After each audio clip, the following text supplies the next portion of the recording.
मेरे प्यारे साथियों, आप लोग का नितेश मैसेज स्वागत है। हम आशा करते हैं बहुत अच्छे होंगे और अपने पढ़ाई लिखाई में शानदार तरीके से व्यस्त होंगे। दोस्तों, हम लोग रेशियो का सीरीज स्टार्ट किए हैं जिसमें आपका आखिरी लेक्चर होगा और इस प्रकार आपका रेशियो खत्म होता है, नहीं इस लेक्चर के बाद खत्म होता है। इस लेक्चर में हम पढ़ने वाले हैं directly proportional and inversely proportional. इससे पहले 7-8 लेक्चर जो आपका आया था उसमें आप देखे थे जो क्या रेशियो का बेसिक्स है, कैसे पेपर में सवाल आते हैं, टाइप वाइज मैंने आपको बांट के पढ़ा दिया है। इस लेक्चर का मतलब ये है जो पेपर में यहाँ से भी अक्सर आते रहते सवाल, अगर हर बार नहीं आएगा तो हर अल्टरनेट ईयर में आपको देखने को सवाल मिल जाएगा और यहाँ से दुनिया का सबसे आसान सवाल पूछा जाता है। ऐसा कभी कोई एग्जाम हुआ नहीं जिसमें इससे रिलेटेड कभी कठिन सवाल आया हो। अगर आएगा भी तो ये लेक्चर देख के आप सीख जाएंगे कि करना कैसे है आपको। ठीक है, तो सबसे पहले बेसिक्स देख लेंगे। इसका बेसिक्स क्या, शुरुआत के 4-5 मिनट में हम लोग इसका बेसिक्स देखेंगे और उसके बाद एक दो सवाल जो एकदम बेसिक्स होगा वो जो पेपर में बहुत कम चांस है आने का, और उसको सीधे एग्जाम के सवाल पे कूद जाएंगे, देखेंगे कैसे मिक्स करके सवाल पूछता है। एक आध आपका वर्ड प्रॉब्लम वाला भी सवाल मिल जाएगा, वो भी आप बना लेंगे ताकि आपके अंदर कॉन्फिडेंस आ जाए और पेपर में आए तो आप आराम से उसको फुल टॉस बना के उड़ा दें। चलिए ठीक है, शुरुआत किया जाए। देखिए, सबसे पहले तो ये समझिए आप दोस्त, जो ये प्रोपोर्शन मतलब डायरेक्टली इनवर्सली तो ठीक ही है। प्रोपोर्शन आप क्लास 9th में 10th में फिजिक्स में आराम से पढ़े हैं। जहाँ तक force directly proportional to mass, directly proportional to acceleration याद है आपको? वहां पे आप भी directly proportional to I R ऐसा कुछ कुछ आया था ना 10th में, इलेक्ट्रिसिटी में भी कहीं न कहीं इन सब वर्ड से आप वाकिफ हैं। तो समझिए प्रोपोर्शन का सिंबल क्या होता है। छोटा बात है, प्रोपोर्शन का सिंबल हम लोग इस प्रकार अल्फा से डिनोट करते हैं। जनरली हम लोग इसको प्रोपोर्शन बोलते हैं। अब ये प्रोपोर्शन दो टाइप का होता है, एक इनवर्सली होता है, एक होता है डायरेक्ट। एक डायरेक्टली होता है, दूसरा इनवर्सली होता है। किसी को भी पहले बोल सकते हैं। ठीक है, डायरेक्टली का मतलब क्या है, अगर एक बढ़ेगा तो दूसरा भी बढ़ेगा, सिंपल है। और अगर एक घटेगा तो दूसरा भी घटेगा। मतलब से अगर हम डूबे तो सनम तुमको भी ले डूबेंगे। This is known as directly. और इनवर्सली क्या है? इनवर्सली क्या है भैया? तो अगर एक बढ़ेगा तो दूसरा घटेगा, सिंपल बात। ठीक है, सिंपल बात है। अगर एक बढ़ेगा तो दूसरा घटेगा, या दूसरा घटेगा या पहला घटेगा तो दूसरा बढ़ेगा। इसी नोन इनवर्सली उल्टा होगा। उसको हिंदी में भी लिखा हुआ है, वो आप देख के समझ लीजिए हिंदी में क्या क्या हुआ। अब देखिए, सबसे पहले मैं आपको बताता डायरेक्टली प्रोपोर्शनल है क्या। तो ये तो मतलब वर्बल स्टेटमेंट हो गया। इसको गणित में लिखा कैसे जाता है, पेपर में सवाल कैसे आते हैं, वो धीरे धीरे आपको समझा देंगे। देखिए, डायरेक्टली प्रोपोर्शनल, जैसे अगर मैं आपको बोलूं तो A is directly proportional to B, तो हम ऐसा लिखेंगे A directly proportional to B या B directly proportional to A. Simple बात है। अगर आपको कोई बोलता है A directly proportional to B, इसका मतलब ही यही है जो B directly proportional to A. Simple बात, ठीक है ना? तो देखिए, बट इसको हम लोग गणित को इसको सुलझाने के लिए हम इस प्रोपोर्शनलिटी के साइन को हटा के कोई कांस्टेंट टर्म यूज करते हैं। जैसे मैं आपको बोलूं जो ए बराबर हम लिख सकते हैं के B.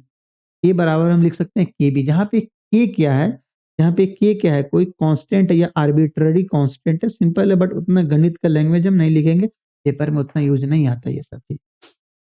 A directly proportional to B था तो ए बराबर के बी आ गया, जहाँ के कांस्टेंट है।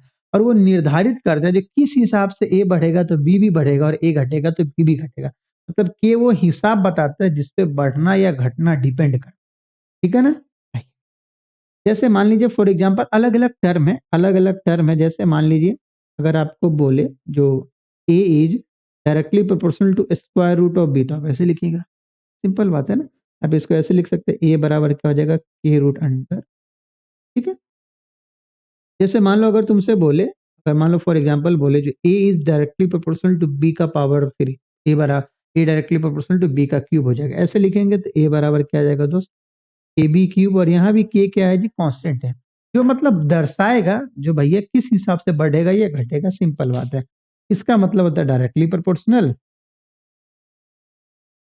अब देखेंगे इसमें सवाल कैसा कैसा है, तो वो धीरे धीरे आपको हम समझा देंगे। और दूसरा ये जो दूसरा वाला बात है वो क्या है जी, इनवर्सली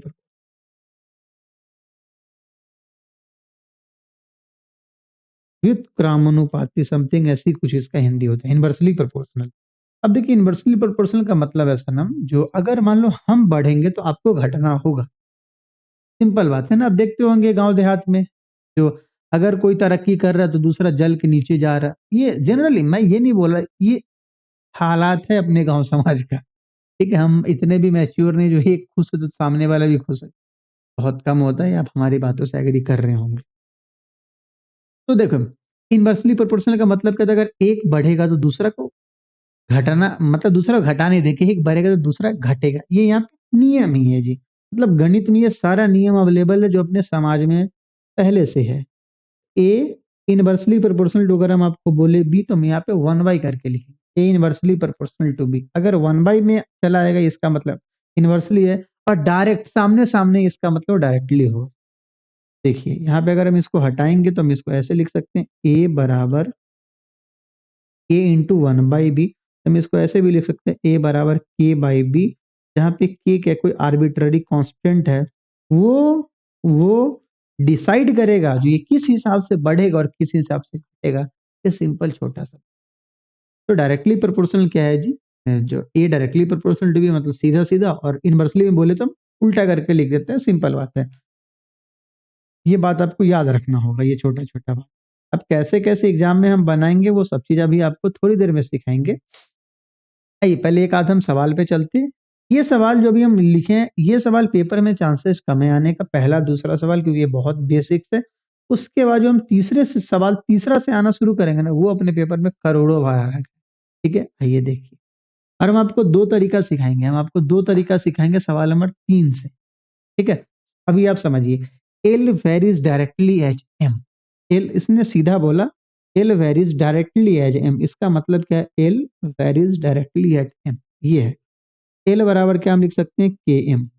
इतना आप लिख दीजिए। इसके इसमें क्या होगा, एक आपको रिलेशन देगा और दूसरे रिलेशन में एक गायब करके पूछ, आपको बोलेगा वो निकालने को। ठीक है, अब यहाँ पे देखिए, L is equal to 5 when M is equal to 2/3, ये पहला स्टेटमेंट है और ये खत्म हो गया, यहीं पे ये खत्म हो गया, समझिए। देखिए, L is equal to 5 when M is equal to 2/3, इसका मतलब यही था, इसका मतलब यहीं तक है। तो एल का वैल्यू 5 है कब, जब एम बराबर 2/3। अगर आप इसको रखेंगे, अगर आप इसको रखेंगे तो यहाँ से के का वैल्यू चला आएगा। आइए देखिए, एल बराबर है कि आपका 5 है, तो के का ये एम का वैल्यू कितना, 2/3 है। यहाँ से के का वैल्यू आप निकाल लीजिएगा। आप बिना के का वैल्यू निकाले भी बना सकते हैं, बट पहले ध्यान से देखिए, कॉन्सेप्ट समझ लीजिए आप। तो यहाँ से के का वैल्यू क्या आएगा, 5×3 = 15, के का वैल्यू आ गया 15/2। अब आइए, अब आपको दूसरे इक्वेशन में रखना होगा। अब हम अब हम इसको ऐसे लेके चलते हैं, समझिएगा। अब क्या बोले, find L when M is equal to 16/3, मतलब फिर से इस एक्सप्रेशन को हमसे यूज करवाना चाह रहा है, एल बराबर के एम को। और के हर बार कांस्टेंट होगा, के का वैल्यू हर बार फिक्स होगा, ही नहीं हर सवाल में फिक्स होगा। जिस सवाल के लिए उस सवाल में के का वैल्यू हमेशा फिक्स होगा। देखिए, एल का वैल्यू अपने को निकालना है, के का वैल्यू हमें पता है 15/2 इंटू एम, और एम कितना जी, 16/3। सिंपल बात है। ठीक है, इसको काट दीजिए, 2 से कितनी बार में, 8 बार में, 3 से कितनी बार में, 5 बार में, तो एल का वैल्यू कितना आ गया, 40। यही आपके सवाल का जवाब है, ऑप्शन नंबर सी। आप बिना ये सब किए भी आंसर ला सकते हैं अगर अपना थोड़ा दिमाग चलाएंगे तो। देखिए, एल वेरीज, लेकिन हर बार डायरेक्ट नहीं आंसर आएगा, बात आप याद रखेंगे। छोटे छोटे सवाल को तो आप ऐसी नट्टी पकड़ के दबा देंगे, आंसर ले आएंगे, बट बड़ा बड़ा सवाल आपका नट्टी दबा देगा, बात याद रखिएगा। एल वेरीज डायरेक्टली, कभी भी छोटे सवाल को छोटा नहीं आंकना है, उसमें भी कॉन्सेप्ट छिपा छुपा होता है, यह बात आपको पता होगा। L varies directly as M, ठीक है, and L is equal to 5 when M is 2/3। अब देखिए, डायरेक्टली बोला है, मतलब जो हाल एल का होगा वही हाल एम का होगा, जितना टाइम्स एम बढ़ेगा उतना ही टाइम्स एल बढ़ेगा, सिंपल बात है। देखिए, एम बराबर 2/3 है, और एम बराबर कितना हो गया, 16/3, मतलब 2/3 से 16/3 हो गया, मतलब 8 गुना हो गया। एम भी 8 गुना हो जाएगा, 5×8 = 40। हाँ या ना, आप डायरेक्ट भी आप कर सकते थे यहाँ पे काम। देखिए, एक 2/3 से 16/3 होगा, कैसे, 8 गुना है। तो बताइए, एल एल 5 है, तो ये भी क्या हो जाएगा, 5×8 कितना जी, 40। आपको क्या लगता है एग्जाम में इतना आसान आसान सवाल पूछता है? नहीं, ये तो कॉन्सेप्ट है सिखाने के लिए, एक कॉन्सेप्ट है सिखाने के लिए। ठीक है, अब चलिए, इन्वर्सली प्रोपोर्शनल क्या है उसका हम जरा देख लेते हैं, वो क्या कंडीशन है। अच्छा, ये भी हो सकता था हम दोनों एक्सप्रेशन को अलग अलग बना के और डिवाइड कर देते, तो के का वैल्यू निकालने की जरूरत ही नहीं पड़ता, ये भी हो सकता था। अच्छा ठीक है, रुक जाओ, मैं इसको उस तरीके से बताया था जहाँ पे डिवाइड मतलब बिना के का वैल्यू निकाले भी बन सकता था, बट गणित के यूज से। बता दूं, चलो ठीक है, अभी मैं बता दे रहा हूँ, टेंशन मतलब। आइए देखिए, आप दोनों जगह से के को इक्वेट कर सकते हैं। देखिए अब ऐसे देखिए एल बराबर है ना, एल बराबर क्या है, के एम है, एल बराबर के एम है। तो अब एल और एम का वैल्यू तो बार बार बदल रहा है, लेकिन के का वैल्यू नहीं बदल रहा है। आप ऐसे लिख सकते हैं एल वन बराबर के M one.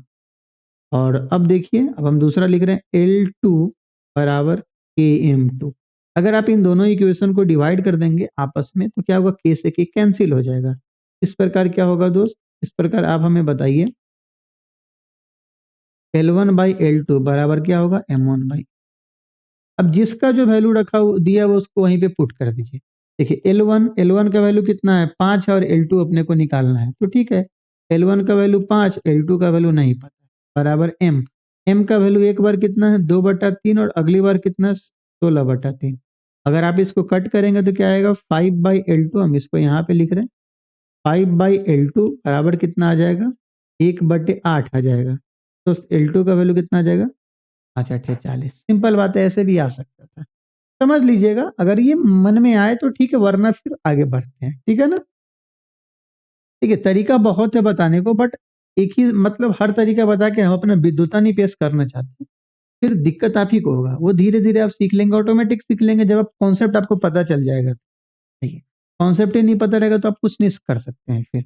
If x varies inversely as y, लो इनवर्सली का मतलब अभी हमने आपको बताया था, अब आप इसको 1/, में करके लिख देंगे।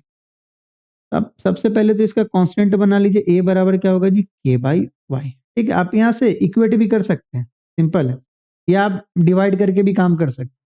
ठीक है, जो पहला कंडीशन उसमें उसमें क्या है, एंड एक्स बराबर 20 व्हेन वाई बराबर 600। अच्छा, एक्स का वैल्यू 20 है कब, जब वाई का वैल्यू 600 है। ठीक है ना, तो यहाँ से के का वैल्यू आ जाएगा 6×2 = 12, 12 पे 3 गो जीरो, ये पहला इक्वेशन आ गया, के का वैल्यू 12,000 आ गया।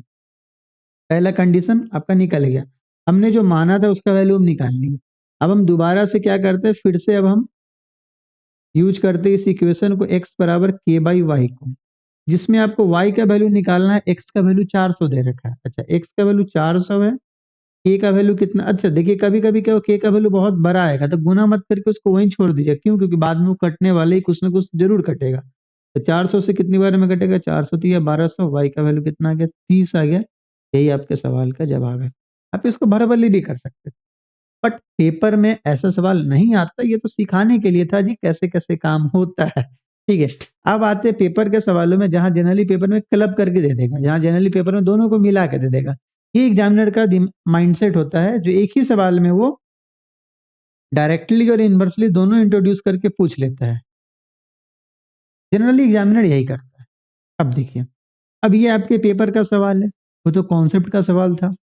देखिए, R varies directly as S and inversely as T. अब देखो ये एक ही सवाल है, एक ही सवाल है, तो कांस्टेंट कोई एक होगा ही नहीं, जो हर सवाल एक ही सवाल में अलग अलग कांस्टेंट आ जाएगा, ऐसा कोई जरूरत नहीं है।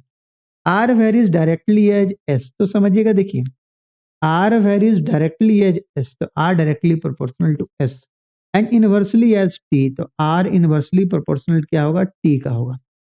अब आप कोई एक ऐसा क्लब करके कोई एक ऐसा बात बता सकते हैं जो एक ही लाइन में दोनों को रिप्रेजेंट कर, एक ही स्टेटमेंट लिखेंगे जिसमें दोनों दोनों कंडीशन सेटिस्फाई कर जाएगा। बोलेगा हाँ सर ऐसा लिख सकते हैं, तो R S by T, R is directly proportional to S by T. इसमें देखिए, इसमें क्या होगा, R directly proportional to S हो जाएगा, लेकिन 1/t है तो इनवर्सली प्रोपोर्शनल टू टी हो जाएगा। आया समझ में। अगर आपको कोई बोले, अगर आपको कोई बोले A directly proportional to P by Q, देखिए पी बाई क्यू की वो डायरेक्टली है, पी बाई क्यू एक हो पूरा टर्म है, पूरा टर्म है उसके वो डायरेक्टली है। अगर आप इंडिविजुअलिटी में काउंट करेंगे तो क्या होगा, ए डायरेक्टली पी का होगा, इनवर्सली क्यू का होगा। सिंपल बात है। अब आप अपने मन में ऐसा नहीं ना सोच रहे हैं, जो सर आप गुना करके नहीं तो लिखे हैं, अगर गुना करेंगे तो फिर प्रोपोर्शनल इंटू प्रोपोर्शनल, 2 बार प्रोपोर्शनल स्क्वायर लिखना होगा, ऐसा कुछ नहीं है दोस्त। हमने एक ऐसा कंडीशन बनाया जिसमें एस और टी दोनों को मिला के लिख दी, ठीक है ना। अब क्या होगा, इससे हमारा एक कांस्टेंट फाइंड होगा, तो आर बराबर हम क्या मान लेते हैं, के एस बाई टी। अपने को पता है पहले वाले कंडीशन से निकाल लेंगे, दूसरे वाले कंडीशन में उसको यूज करके आंसर ले आएंगे। देखिए, व्हेन आर बराबर 2/3 एंड टी बराबर 5/7 एंड एस बराबर 4/21। देखिए, व्हेन आर बराबर 2/3 एंड टी बराबर 5/7, तो एस बराबर कितना 4/21 है। आइए यहाँ से हम के का वैल्यू निकाल लेंगे। अब देखते हैं यहाँ से आर, आर कितना है दोस्त, ध्यान से देखना कहीं कुछ गलत ना हो, क्योंकि यहीं पे गलत हो जाएगा तो फिर आगे आप आंसर ही पूरा गलत कर देंगे। एस, एस का वैल्यू कितना है 4/21 है, और टी का वैल्यू कितना है जी 5/7 है। देखिए देखते हैं क्या क्या कटता है, 2/3 बराबर के इंटू, अब देखिए ये नीचे ये क्या कहते हैं, अगर ये आएगा तो 7 से कितनी बार में ये कटेगा जी 3 बार में कटेगा, ये नीचे आ जाएगा, तो 4/15, ठीक है ना। अब 2 से इसको उड़ा दीजिए, 2 से 2 बार में, और 3 से कितनी बार में 5 बार में, तो के का वैल्यू कितना आ गया 5/2 आ गया। के का वैल्यू आ गया 5/2, आप कैलकुलेट कर लीजिए, एक बार मैं फिर से कैलकुलेट कर लेते कहीं गलत ना हो गया हो। आर का वैल्यू कितना है 2/3 है, ये अपने को पता नहीं है। एस, एस का वैल्यू कितना है 4/21 है, और टी का वैल्यू कितना 5/7 है। हम 7 से 3 बार में काटेंगे कि इसको 3 नीचे चला आएगा तो 4/15 हो जाएगा, 3 से 5 बार में काट दिए, उधर 2 से 4 को 2 बार में काटेंगे तो 5 ऊपर 2 नीचे, के बराबर 5/2 आ गया। आइए अब हम लोग दूसरे वाले इक्वेशन पे चलते हैं, दूसरे वाले इक्वेशन को उठाते हैं, मतलब बस बात वही है, बात वही है, हम एक्सप्रेशन वही लिख रहे हैं। आर बराबर बस आर एस टी का वैल्यू अलग है, इसलिए हम दूसरा इक्वेशन बोले, आर बराबर के एस बाई टी आ गया, जिसमें अपना एस का वैल्यू निकालना है। ठीक है जी, एस का निकालना है तो उसको निकालेंगे। आर का वैल्यू तो दे रखा है 3/4, के का वैल्यू अभी हम लोग निकाले थे, के का वैल्यू अभी हम लोग निकाले थे ना, डेट इज 5/2। एस नहीं पता उसको एक्स मान लो, और T where is T, T का वैल्यू कितना है 1/9 है, 1/9 है, इसको हम लोग ऊपर कर देते हैं। देखिए क्या आ जाएगा 3/4 बराबर 9 से 45x/2 आ जाएगा, ठीक है ना। अब देखो कट पिटा मचाते हैं, 3 से कितनी बार में 15 बार में, 2 से कितनी बार में 2 बार में। अब देखो दोस्त 30x बराबर 1 आ गया, तो x का वैल्यू कितना आ गया 1/30 आ गया, जो आपका ऑप्शन नंबर डी है। आया समझ में। हम लोग कैलकुलेट किए के का वैल्यू लाए, के का वैल्यू ला के दूसरे वाले इक्वेशन में रख दिए। देखो पहला वाला जो कंडीशन है वहां से के निकल गया, और दूसरे वाले कंडीशन में अब आर के एस टी में आर भी, आर का भी वैल्यू पता है, के का भी पता है, टी का भी पता है, एस नहीं पता, निकाल दिया। आप बोलेंगे तो एक दूसरा मेथड भी, उससे भी हम आपको बता के सिखा देंगे, जो भी हम आपको कुछ देर पहले सिखाए थे। देखो क्या है मेथड 2। देखो दोस्त आर बराबर के एस बाई टी है ना, तो आप ऐसे लिख सकते हैं R1 बराबर के S1/T1, यहाँ से के का वैल्यू निकाल दीजिए R1T1/S1, ठीक है ना। सिमिलरली, सिमिलरली के बराबर क्या होगा R2T2/S2। अरे हाँ या ना, दूसरे टर्म में भी तो ये कंडीशन आएगा ना, R2 बराबर के इंटू S2/T2, वहां से आप इक्वेट कर लेंगे के, और दोनों जगह सेम ही के है, तो इन दोनों के को आप आपस में इक्वेट कर सकते हैं, इन दोनों के को आप आपस में इक्वेट कर सकते हैं, ठीक है ना। अगर आप आपस में इक्वेट कर देंगे तो यहाँ पे क्या आएगा दोस्त, यहाँ पे आएगा R1T1/S1 बराबर R2T2/S2। इतना काम आप कर सकते हो, और इसके बाद अब आपको ये नहीं 2 बार काटना पीटना होगा, के का वैल्यू निकालना होगा, अब आप डायरेक्ट यहाँ से इक्वेट कर सकते, ठीक है ना। यहाँ से आप इक्वेट कर लेना, यहाँ से आपका जो वैल्यू नहीं पता वो निकल जाए, ठीक है। आप यूज करना इसको। चलो आगे बढ़ो। अब देखो सवाल नंबर 4 क्या है। देखो सवाल नंबर 4 दुनिया का सबसे आसान सवाल है, बस समझना है आपको। समझना है, जो x varies directly as the square of y and inversely as the cube root of z। अब वीडियो पॉज करके सवाल को बनाइए, ईमानदारी दिखाइए, वीडियो पॉज करके सवाल को बनाइए। x varies directly as the square of y and inversely as the cube root, अच्छा मतलब दोनों को क्लब कर दिया ये। x varies directly as the square of y और x inversely as the cube root है ना, यहाँ पे क्यूब रूट ऑफ z लिखा हुआ। इन दोनों को अगर आप क्लब कर देंगे तो आप देखेंगे x proportional y square by cube root z. आप इसको ऐसा लिख सकते हैं, यहाँ से क्या आएगा x बराबर के into y square by cube root of z. Simple बात है। देखिए अब यहाँ से देखिए एंड x बराबर 2 व्हेन y बराबर 4 एंड z बराबर 8, मतलब इसने पहले ही बोल दिया एक कंडीशन लगाओ जहाँ से k का वैल्यू आ जाएगा। अब देखो x का वैल्यू 2 है, ये अपने को नहीं पता, y का वैल्यू 4 है, तो 4 का स्क्वायर कितना आ जाएगा 16, और क्यूब रूट ऑफ 8। अब आप हमको बता cube root of 8, cube root of 8 कितना आएगा? 2 आएगा। तो आप यहाँ पे 2 लिख दो। अरे हाँ या नहीं, इतना तो आप कर सकते हैं काम। तो देखिए 2 से कितनी बार में? अष्ट बार में। 2 से कितनी बार में? चतुर बार में। तो के का वैल्यू कितना आ गया? 1/4 आ गया। अरे बोलो हाँ या ना, आराम से आया। ये के का वैल्यू कितना आ गया? 1/4 आ गया। अब हम इसको क्या करेंगे? दूसरे वाले इक्वेशन में पुट कर देंगे। ठीक है, दूसरे वाले इक्वेशन में कैसे पुट करेंगे ध्यान से देखिएगा। उसके लिए अपने को एक्सप्रेशन फिर से लिखना होगा। देखो x बराबर के y square by cube root z. अब देखो किसका वैल्यू निकालना है? What is the value of y। ठीक है, तो y का वैल्यू निकालेंगे। उसके लिए x का वैल्यू 3 दे रखा है। k का वैल्यू अभी हम लोग देखे 1/4 आया था। y स्क्वायर नहीं पता है। और cube root of z, z यहाँ पे कितना है? 27 है। तो 27 का क्यूब रूट कितना होता है? 3 होता है। दुनिया वाले सबको पता है। तो यहाँ से वाई स्क्वायर का वैल्यू कितना देगा? 4 3 12 3 36। तो वाई बराबर क्या आ जाएगा? Plus minus root under 36। Y बराबर क्या आ गया? प्लस माइनस 6 आ गया। मतलब +6 और -6, यही आपके सवाल का मेरे हिसाब से आप बना लीजिएगा। तो एग्जामिनर को पता है बहुत सारे बच्चे ऐसे हैं जो डायरेक्ट भरबली उड़ा देते हैं। तो वो क्या करेंगे? एक ही में क्लब करके दे देंगे ताकि आप थोड़ा कंफ्यूज कर जाएं और कैलकुलेशन में फंस जाएं। इसी में कोई पॉइंट वॉइंट चिपका देता, ज्यादा से ज्यादा यही हो सकता था ना। तो कठिन तो कुछ नहीं कर सकता था, और फ्री फुकट का नंबर आपको मिल जाएगा। देखिए ऐसे सवाल सब आए तो आप बोनस समझिए, जो ऐसे सवाल का निर्माण हमारे सिलेक्शन के लिए हुआ है। ठीक है, जब हम निर्माण प्राप्त कर जाएंगे तो फिर इस सवाल का निर्माण होना बंद हो जाए। एक x varies directly as y. अब देखो directly as square root of y. अच्छा जी, एक्स डायरेक्ट दे रखा है, फिर वाई का वैल्यू इतना है, एक्स का वैल्यू इतना है, तो एक्स का वैल्यू इतना है, तो वाई का वैल्यू कितना है? सिंपल है। मतलब इसमें इन्वर्सली नहीं घुसा है, डायरेक्टली है। सिंपल है, डायरेक्ट फॉरवर्ड सवाल है। आप इसको ऐसे लिख सकते हैं सर, एक्स बराबर क्या? के रूट अंडर वाई, ऐसा लिख सकते हैं। अब देखिए वाई का, एक्स का वैल्यू कितना दे रखा है? एक्स का वैल्यू कितना है आपका? 18 दे रखा है। एक्स का वैल्यू आपका 18 है। के रूट अंडर वाई, वाई का वैल्यू कितना? 20.25 है। ठीक है दोस्त। अब देखो 20.25 है, दुनिया जानते ही 4.5 का स्क्वायर होगा। अरे हाँ है ना, 20.25 किसका? 4.5 का स्क्वायर है। तो आप इसको बाहर में 4.5 आराम से निकाल सकते हैं। 18 बराबर के इंटू 4.5। अब देखिए अगर हम इस पॉइंट को उड़ाएंगे तो यहाँ पे 0 आएगा, और दुनिया जानता है 45 के पहाड़े में 4 बार 180 आता है। के का वैल्यू कितना आ गया? 4 हो गया। के का वैल्यू कितना हो गया? 4 हो गया।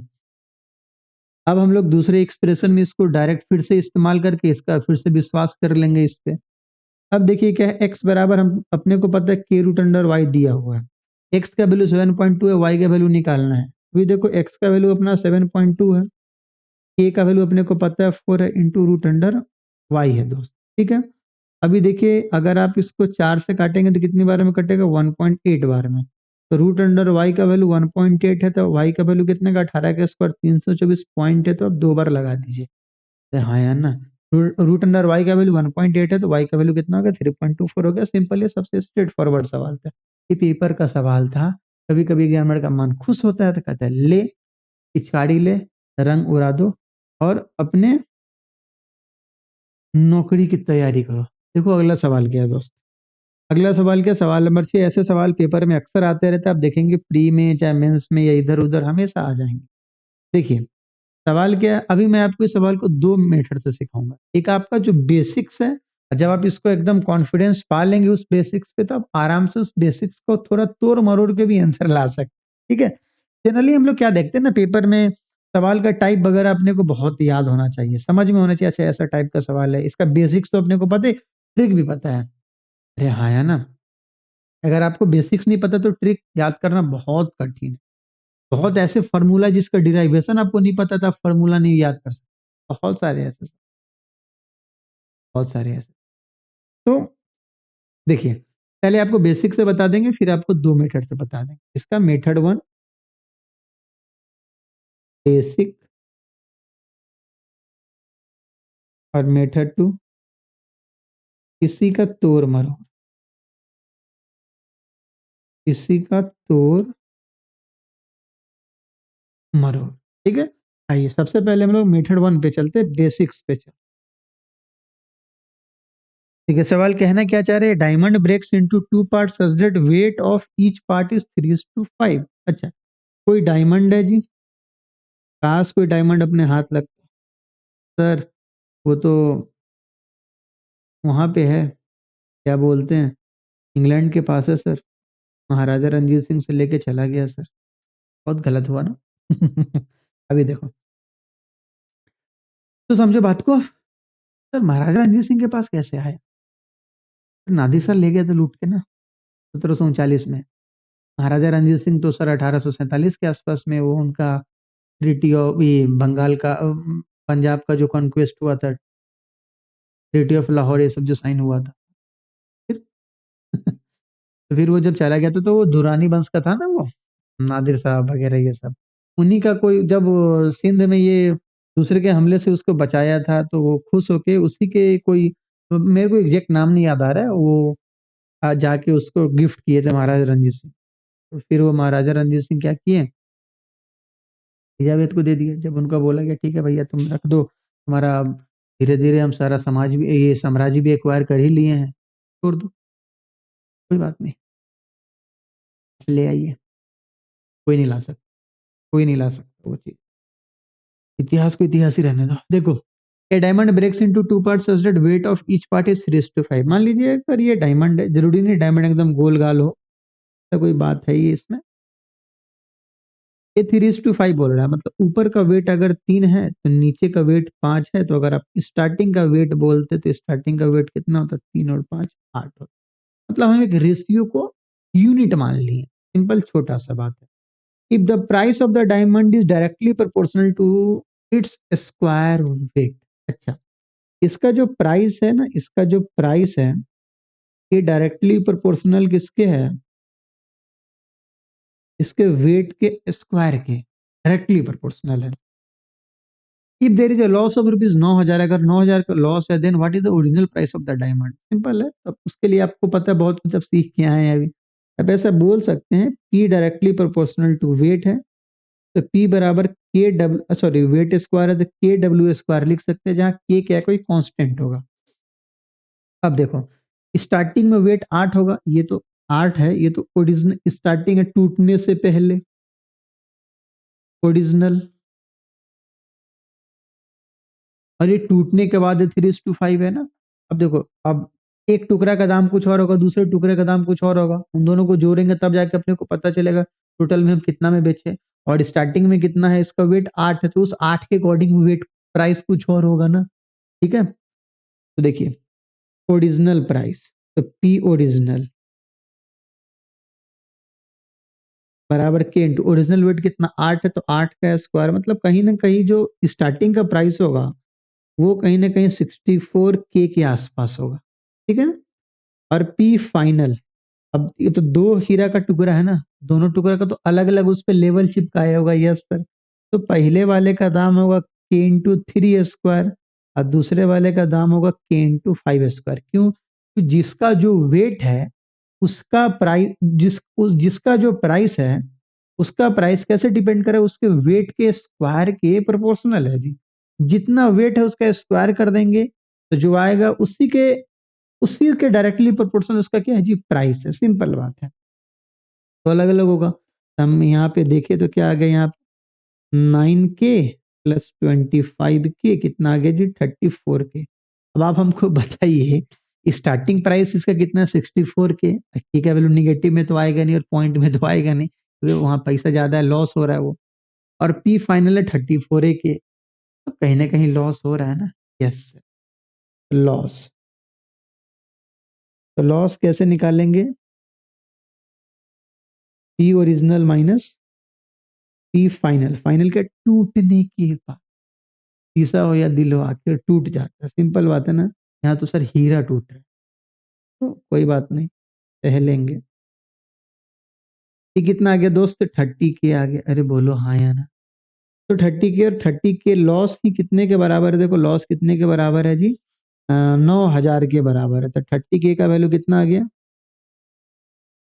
9,000 आ गया। तो यहाँ से दोस्त आप के का वैल्यू निकाल लो। के का वैल्यू कितनी बार में कटेगा? 30 से 300 बार में कटेगा। के का वैल्यू कितना आ गया? 300 आ गया। तो आपसे क्या पूछा? स्टार्टिंग प्राइस पी ओरिजिनल क्या है? तो पी ओरिजिनल दुनिया जानता है 64K है। अब यही तो है पी ओरिजिनल मेरे दोस्त। अरे हाँ या ना, ये है ना आपका पी ओरिजिनल, ये ना आपका पी ओरिजिनल, आया समझ में? देखिए पी ओरिजिनल बराबर ये हम कल ही सीखे हैं, लाल पीला करना, इसीलिए हम सिखाए दिखाएं आपको कि हम कुछ तो सीखे हैं। हम एक्चुअली पीडीएफ पढ़ रहे थे, उसमें देखा अरे ये क्या ऑप्शन आता है, तो मैंने कहा तो रेड रेड आया, मैं गया पीडीएफ, फिर देखी तो गायब ही हो गया। पता चला भाई खुल जा सिम सिम का बात है, या सकलक बुम बुम वाला पेंसिल हमारे पास। क्या आया समझ में? प्राइस ओरिजिनल निकाल दिए हम लोग, हो गया जी, आंसर भी आ गया अपना 19200। अब इसी का हम लोग बेसिक्स पे तोड़ मरोड़ के बात करें, मेथड 2 की ओर चले, तो मेथड 2 भी इसका बहुत आसान है, बस वही पे आपको समझना है। देखिए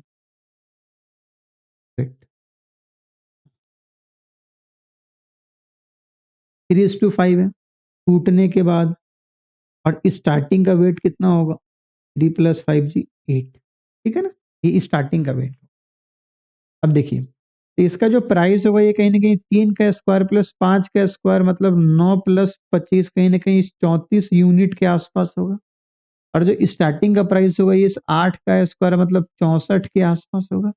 ये ओरिजिनल प्राइस है, ये ओरिजिनल है, ये टूटने के बाद है, अरे हाँ या ना, ये टूटने के बाद है। तब अब आप हमको बताओ लॉस कितना हो गया? लॉस बराबर 64 - 34, 30 हो गया। और 30 का वैल्यू ही कितना दिया हुआ है? 9,000 दिया हुआ, तो एक का वैल्यू कितना आ गया? 300। आपसे ओरिजिनल पूछा है तो ओरिजिनल का वैल्यू कितना आएगा? 64 × 300, 64 दिया 192 पे डबल। सिंपल बात है, बोलेंगे सर इतना आसान? भाई उसके लिए कॉन्सेप्ट वही था ना, हम लोग पहले के का वैल्यू लाए थे फिर आंसर लाए थे, अगर हमें वो पता चल गया तो हम आराम से काम कर सकते हैं। चलिए एक बार हम आपको फिर से समझा दे रहे हैं। Price is directly proportional to weight के स्क्वायर के बराबर है। देखो ये टूटा है 3:5 में, मतलब स्टार्टिंग में 3 और 5 8 कहीं ना कहीं वेट रहा होगा, ठीक है ना। आप उसमें भी 100 ही मान सकते हैं, बट एट द एंड वो सारा वैल्यू एक फिक्स के एक्स वाई का आ जाएगा, या के एक्स स्क्वायर वाई स्क्वायर आएगा, फिर आपको वो फाइनली पुट ही करना होगा, तो हम लोग इसको डायरेक्ट यूनिट मान के बना सकते हैं। तो हमने पी ओरिजिनल निकाल लिया, 64 किया गया, पी फाइनल अलग अलग है, दो टुकड़ा है, तो उन दोनों टुकड़ों का अलग अलग प्राइस होगा, तो 9K + 25K 34K, स्वाभाविक है, देखने से लग रहा है लॉस हो रहा है, लॉस से इक्वेट कर दो आंसर आ जाएगा, ठीक है ना। अब आइए, अब हम लोग जो दूसरा सवाल बनाएंगे ना, ये दूसरा सवाल हम लोग मेथड 2 से बनाएंगे डायरेक्ट। देखिए कैसे टूटा, ये 3:5:7 से टूटा है। अगर आप स्टार्टिंग की बात करेंगे तो स्टार्टिंग में कितना रहा होगा? 3 + 5 + 7, 7 5 12 3 15 रहा होगा, ठीक है ना, ये वेट है। अगर आप इसका प्राइस के बारे में बात करेंगे तो प्राइस कितना होगा? 3 का, अच्छा स्क्वायर टू इट्स वेट ही है ना, हाँ कहीं ये क्यूब रूट भी तो हो सकता था, यस सर। 3 का स्क्वायर प्लस 5 का स्क्वायर प्लस 7 का स्क्वायर, 9 + 25 + 49, 25 9 कितना? 34, 34 + 49 कितना होगा जी? 83, ठीक है। और इधर 15, 15 का स्क्वायर कितना हो गया जी? इसका प्राइस कितना होगा? 15 का स्क्वायर कितना होगा? 225 होगा, सिंपल है। तो स्वाभाविक है आपको लॉस दिख रहा होगा, ये है क्या? ओरिजिनल। ये क्या है? टूटने के बाद, ठीक है ना, सिंपल है। अब आप लॉस की बात देखिए,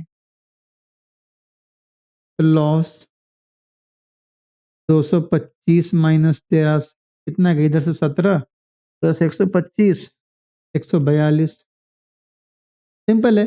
और 142 यूनिट का वैल्यू कितना दे रखा है? 426 पे डबल जीरो, 142 के पहाड़ा में 3 बार में आ जाएगा ये, और डबल जीरो चिपका दो, एक का वैल्यू 300 आ गया। तो आपसे क्या पूछ रहा हूँ? हीरे की मूल कीमत, स्टार्टिंग प्राइस पूछ रहा है, मूल कीमत। इस 225 का वैल्यू पूछ रहा है, 225 × 300, 225 दिया कितना जी? 675, 675 पे डबल जीरो। देखो कोई आंसर है क्या? यस सर, ऑप्शन नंबर सी।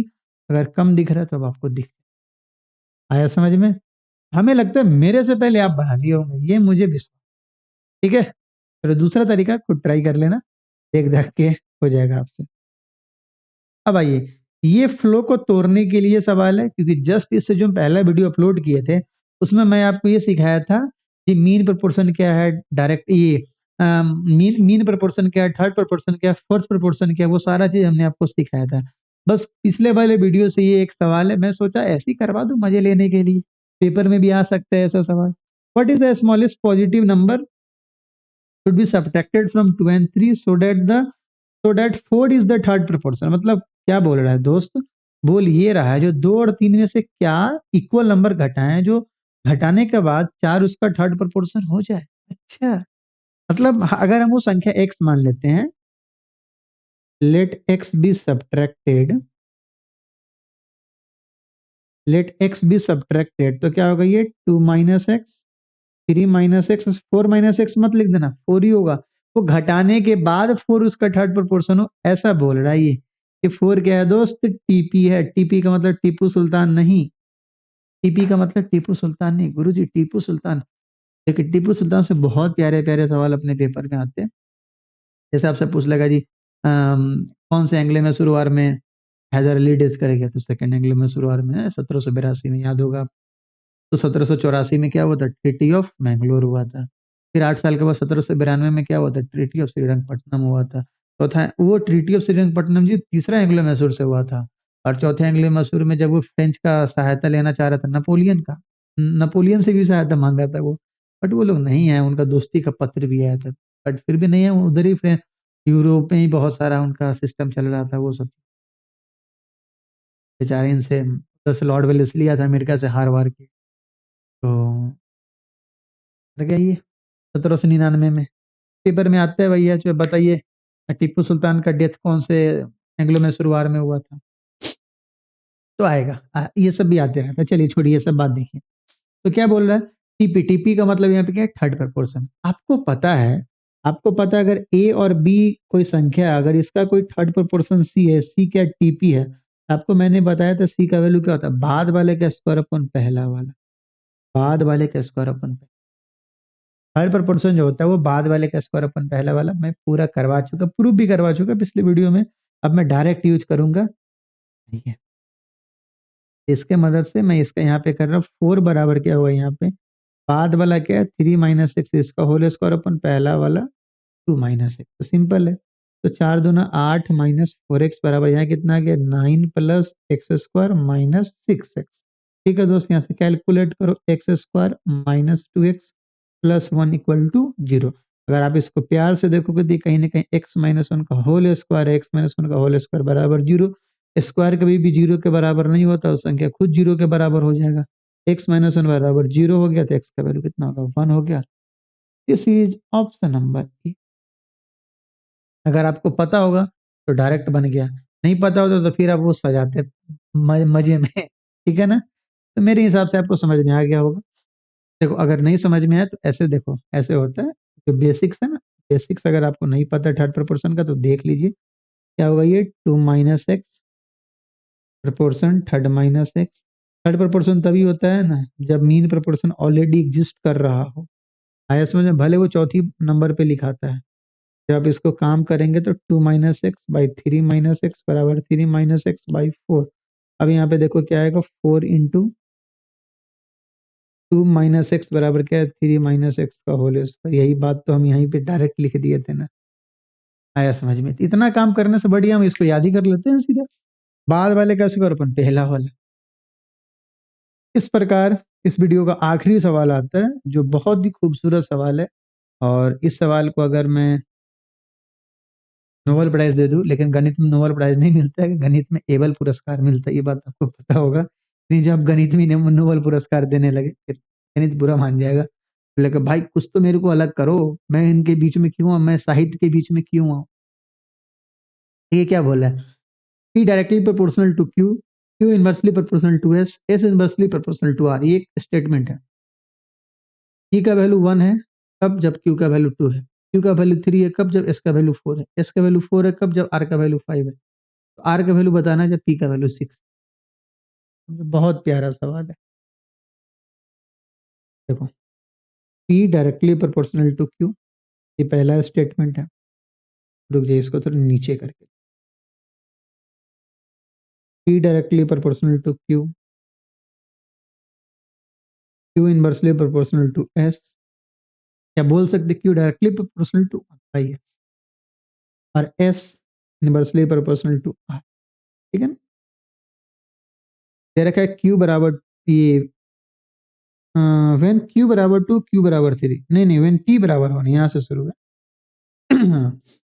टी बराबर 1 क्यू बराबर 2 क्यू बराबर 2 क्यू बराबर 3 है वहाँ पे, 1 मिनट रुक जाओ। पी बराबर 1 क्यू बराबर 2 क्यू बराबर 3, हाँ हाँ हाँ, क्यू बराबर 3 व्हेन एस बराबर 4, एस बराबर 4 व्हेन आर बराबर 5। अब आपको आर का वैल्यू बताना है व्हेन पी बराबर 6। अच्छा, आर का वैल्यू क्या होगा जब पी का वैल्यू 6 है, आर क्या है, यही है ना, पी का वैल्यू 6 है तो आर क्या है। अब देखो यहाँ से एक बात आपको क्लियर है, जो आपको बोल रहा है इनडायरेक्टली, तो पी और आर में रिलेशन लाओ। वो इनडायरेक्टली बोलना चाह रहा है जो पी और आर में रिलेशन लाओ। बहुत आसान काम है। पी का वैल्यू 6 है तो आर का वैल्यू क्या होगा, जब पी का वैल्यू 6 है तो आर का क्या होगा, इसका मतलब है पी और आर में जब तक रिलेशन नहीं आएगा पता ही नहीं चलेगा ना। पी और आर में जब तक रिलेशन नहीं आएगा पता नहीं चलेगा। अब देखिए समझिए बात, तो पी से आर की ओर चलना, की ओर चलते हैं। देखिए समझो बात को, ठीक है। देखो P directly proportional to Q है, क्यू डायरेक्टली की इनवर्सली एस के, एस क्या है आर के, S is inversely proportional to R है, ठीक है। तो एक काम करो यहां से समझो, अगर मैं आपको इन दोनों के बारे में बोलूं, देखो क्यू, देखना सुनना समझना, देखना क्या है यहाँ पे इस वाले में। अभी हाँ रेड का इस्तेमाल करते हैं इसमें, हाँ हाँ, अभी उसका बात कर रहे हैं, रेड वाले का बात कर रहे हैं, ठीक है ना। अभी देखो एस क्या है, आर के इनवर्सली है, समझना। अगर एस आर के इनवर्सली है तो 1/s क्या होगा, आर के 1/s क्या होगा, आर के। यहाँ पे ऐसे लिख सकते हैं ना, 1/s डायरेक्टली प्रोपोर्शनल, या मतलब ऐसे लिख सकते हैं 1/s इनवर्सली आर हो जाएगा। सिंपल बात है समझ में ना। अगर एस इनवर्सली 1/r है तो आप उल्टा पलट सकते हैं ना, 1/s तो आर ऊपर चला जाए, आर ऊपर आ गया एस नीचे आ गया, सिंपल बात है। इस अगर आप इन बातों से देखेंगे, देखिए क्यों क्या इनवर्सली 1/s है, और यहाँ क्या 1/s क्या है, आर है, 1/s क्या आर है, तो आप यहाँ पे ऐसे लिख सकते हैं Q directly proportional to R. हाँ है ना। देखो क्यू क्या है, क्यू इनवर्सली था क्या एस के, क्या आप ऐसा समझो 1/s आपको क्रिएट करना है, 1/s क्रिएट करना है, उधर एस इनवर्सली 1/r है, तो 1/s सर बता ऊपर आ जाएगा। यस सर, है ना, सिंपल बात है। तो 1/s के जगह पे अब हम आर लिख सकते हैं, आर को वहां पहले आते क्यू डायरेक्टली आर हो गया। यस सर, और जब क्यू डायरेक्टली आर है, मतलब जैसे क्यू भरेगा वैसे आर भरेगा, और जैसे पी भरेगा वैसे क्यू भरेगा, मतलब इसका है ये है, जैसे पी भरेगा वैसे आर भरेगा। अब यहाँ पे तुम देखो, यहाँ से जब काम करोगे तो पी डायरेक्टली आर हो जाएगा, तो क्या हो गया, पी क्या हो गया डायरेक्टली आर। अब हमें क्या है, पी का वैल्यू 6 है तो आर का वैल्यू पता के लिए समझना होगा, उसके लिए जो बीच में बहुत सारे वैल्यू दे रखे उसको समझना होगा अपने। देखो अब सबका यूज करके तब हम आर का वैल्यू निकाल सकते, समझना देखना। देखो यहाँ पे क्योंकि सब आपस में को रिलेटेड है तो हम वैल्यू सेम करने का सोचते हैं। क्यू का वैल्यू यहाँ पे 2 है और यहाँ पे क्यू का वैल्यू क्या है, 3 है ना, सेम कर देते हैं। इसमें किससे गुना कर दो, 3 से, और इसमें किससे गुना कर दो, 2 से। लेकिन यहाँ देखना, अच्छा रुक जाओ, ठीक है पहले गुना कर ही लो।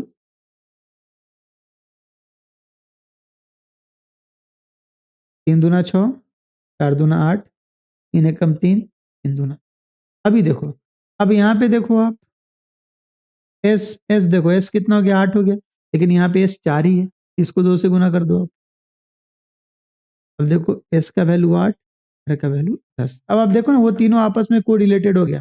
देखो पी 1 है, क्यू 6 है, उधर क्यू 6 है, एस 8 है, एस 8 है, आर 10 है, मतलब डायरेक्ट बता सकते हैं। अब हम डायरेक्ट बता सकते हैं अगर पी 3 है तो आर 10 है। यस सर, इसका मतलब क्या है, इसका मतलब क्या हो गया, अगर पी 3 है आर 10 है। यस, आया समझ में, उससे हमने डायरेक्ट रिलेशन बैठा दिया। देखो पी 3 है तो क्यू 6 है, क्यू 6 है तो एस 8 है, एस 8 है तो आर 10 है, कोई भी जो कनेक्टिविटी वो उसमें चेंज नहीं है, तो हम डायरेक्ट रिलेशन बिठा दें, पी 3 है आर 10, पी 3 है आर 10 है, हो गया। अब आप यहाँ से क्या करेंगे, अब यहाँ से जल्दी से हमें आर का वैल्यू बता देंगे। अभी देखिए आपको पता है ना, डायरेक्ट काम कर लेंगे। देखिए 3 से 6 कितना गुना हो गया, 2 गुना हो गया। आर भी कितना गुना होगा, 2 गुना होगा। 10 गुने 2 20, नहीं तो आप ये मान के आप बना सकते हो। ओके, आंसर आ गया। आया समझ में? नहीं आया समझ में? एक बार और समझा। देखिए पी का वैल्यू 6 है तो हमसे आर पूछ रहा था। इसका मतलब क्या था, पी और आर में हमको रिलेशन लाना था।